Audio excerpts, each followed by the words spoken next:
বহিষ্কারের সিদ্ধান্ত নিয়ে রাজনৈতিক বিতর্ক চলছে। দলীয় শৃঙ্খলা ভঙ্গের দায়ে কবির আহমেদ, রফিক আহমেদ, শাহেদ আলী, শফিকুল হক এবং আব্দুল আসাদকে বহিষ্কারের সিদ্ধান্ত ঘোষণার পর এই বিতর্ক শুরু হয়। হেফাজুল করিম রকিবের রিপোর্টে দেখুন বিস্তারিত।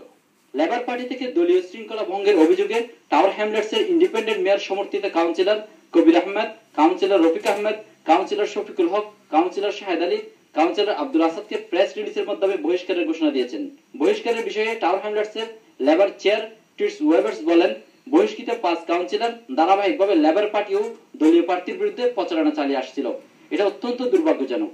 They campaigned against the Labour Party in the recent Spitalfields and Bangletown by-election and the recent Weavers by-election. All of them had their names on the leaflets of the independent and respected candidates, certainly of the independent candidates in Spitalfields and Bangletown, and a number of them also canvassed and campaigned for those candidates against the official Labour Party candidates.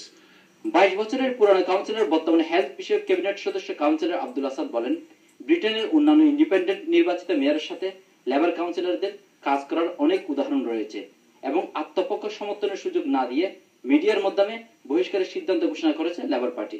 Labour party আমাদের বলেছে 14 দিনের ভিতরে appeal করার জন্য। আমরা 14 দিনের ভিতরে 26টি point দিয়ে যুক্তি তর্ক দিয়ে ওদেরকে জানিয়ে দিয়েছে যে ওদের যে সিদ্ধান্ত ওইটা ভুল হবে, ওটা অন্যায় হবে। তবে দলের এই সিদ্ধান্তের বিরুদ্ধে আপিল করলে কেন্দ্র বিষয়টি বিবেচনায় নিয়ে সিদ্ধান্ত নেবে বলে জানিয়েছে labour party. They can appeal and the Labour Party will have a process for appeal and the Labour Party will decide what to do, but those councillors are no longer Labour councillors at the moment. এদিকে নানা যুক্তি দিয়ে labour পার্টির এই সিদ্ধান্তটিকে ভুল ও অন্যায় সিদ্ধান্ত হিসেবে বর্ণনা করলেন কাউন্সিলর শফিকুল হক। প্রেসের মধ্যে বিবৃতি বলছে আমাদেরকে বহিষ্কার করা হয়েছে, এটা টোটালি মিসলিডিং, এটা আপনার অযৌক্তিক এবং বেআইনি। আমাদের মধ্যে আমরা আইনের ব্যবস্থা নেওয়ার আমরা চিন্তা ভাবনা করছি।